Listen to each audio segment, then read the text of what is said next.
Hey folks, want to show you a quick tutorial. Kitchen knife, little bit about the kitchen knives. I do love the Cold Steel K4, the one I showed many months ago. When I reprofiled it, I got rid of the serrations and I sharpened it real well. Back then I was really excited about learning how to sharpen. It was called my sharpest knife. Great kitchen knife, you know, kind of like a paring knife. I love this size of knife. Same here. This is actually one of my favorite brand of the knives in the budget knives. These are the Kai from Kershaw. You know, the Kai is the company that owns Kershaw, the mothership, let's call it. And they have the high-end Japanese kitchen knives, expensive, but they also have this Kai Pure Komachi line. There's about 7 knives, I think. I have 3 of them, I think. Yeah, they're very good knives for the money. Very good kitchen knives because they have nice, good high carbon stainless steel. Don't really know which. I think is one of the Sandvik steels. High quality stainless steel that holds really good edge. Now this knife has been used and abused horribly. My girl really doesn't take care of knives. I always have to, like, you know, get rid of the chips because she's cutting on everything, on a ceramic plate and all that stuff.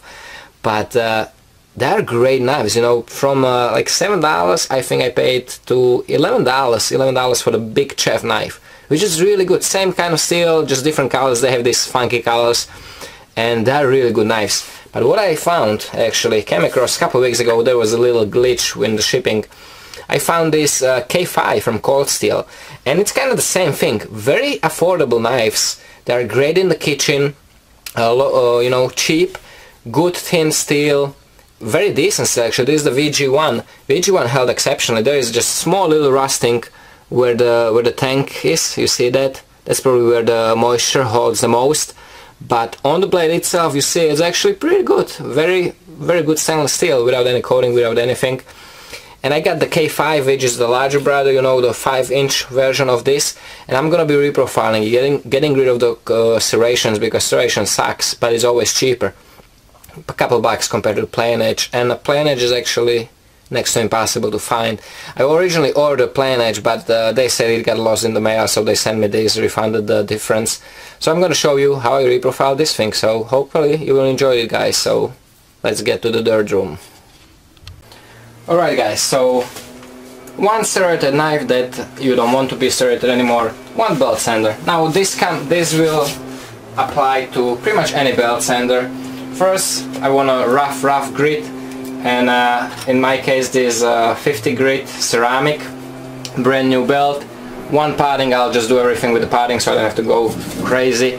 This is that felt padding. You see it's a little over, this is already used a little bit. It's a little over 1/4 inch thick. It's pretty stiff, so it has very little give.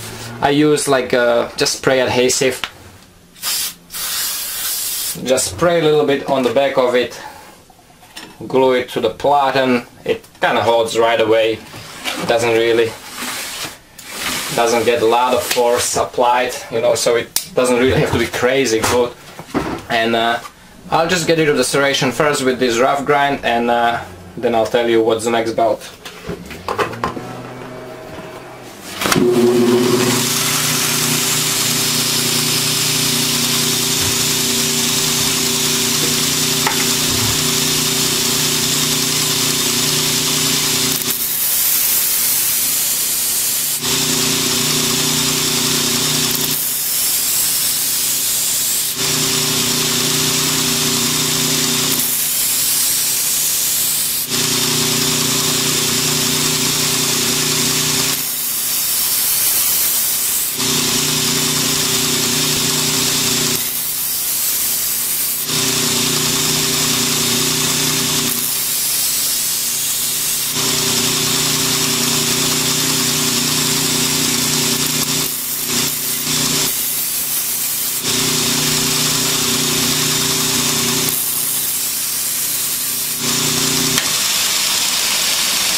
This is so thin that it takes just a couple seconds to do this.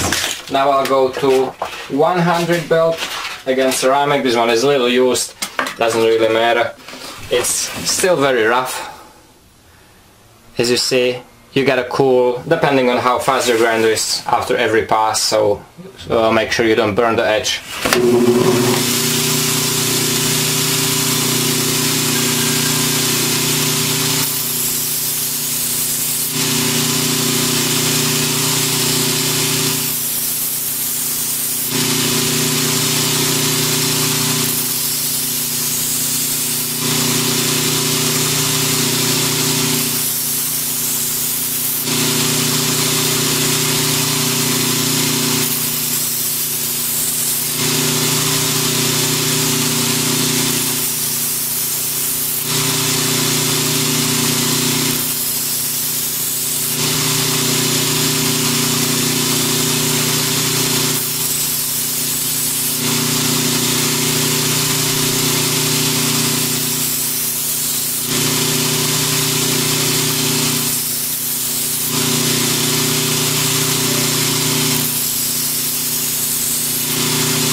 Next one is 200, or what is it, 180. 180 ceramic, used but still cutting. This is just to actually do the finishing touches, and then the last step will be sharpening.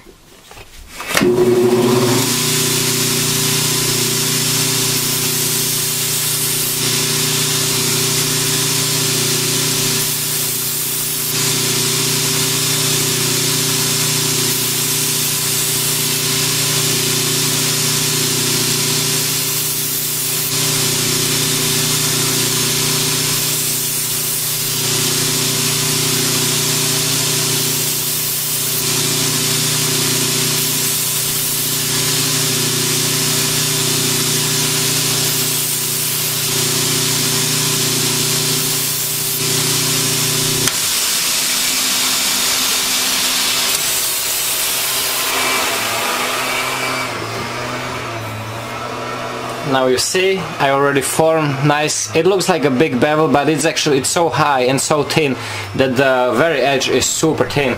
And the last step for me is actually, where is that belt? Oh, here it is.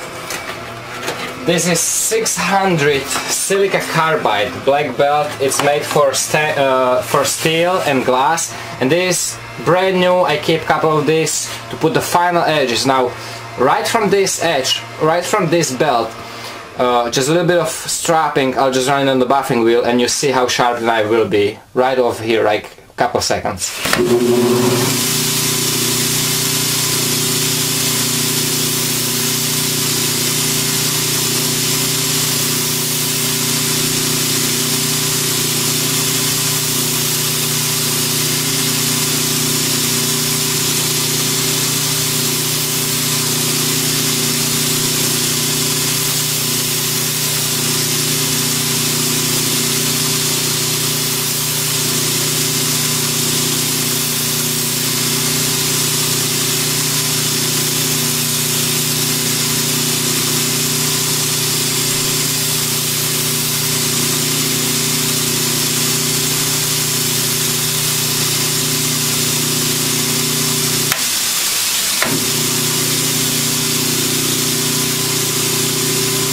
Now I just run it on the buffing wheel on my left side of the grinder.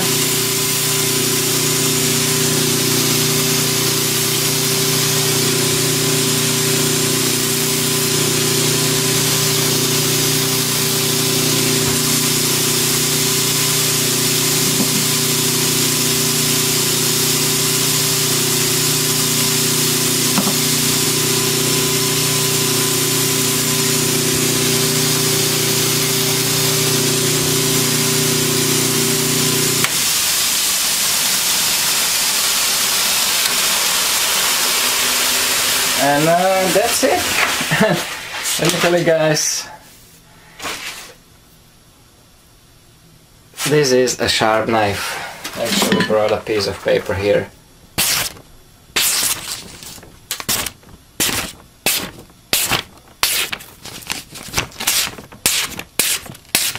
Push cutting into the paper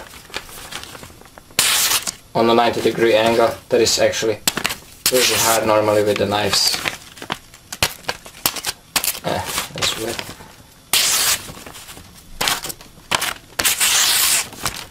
It is ridiculously sharp, and it took what? I'm at the 7 minutes right now, and that's with the commenter and everything. It's probably like 4-minute job on such a thin knife. And now this excellent kitchen knife, nice thin stainless steel that holds decent edge. It cost me like 12 bucks and 4 minutes of my work. So some people might ask, so how sharp the knife really is, and how well it can cut. I mean, I don't have tomato home this time, but I think nice piece of paper towel will give you a nice example of how well this knife can cut.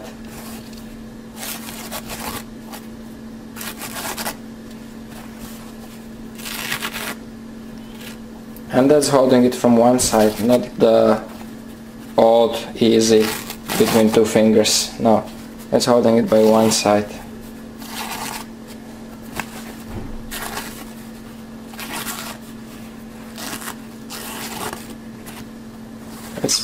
It's very sharp, very little resistance with how thin the knife is.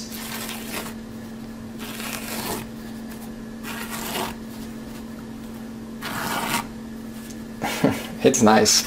Cannot wait to cook something with this bad boy because it is really good kitchen knife. Highly recommend it.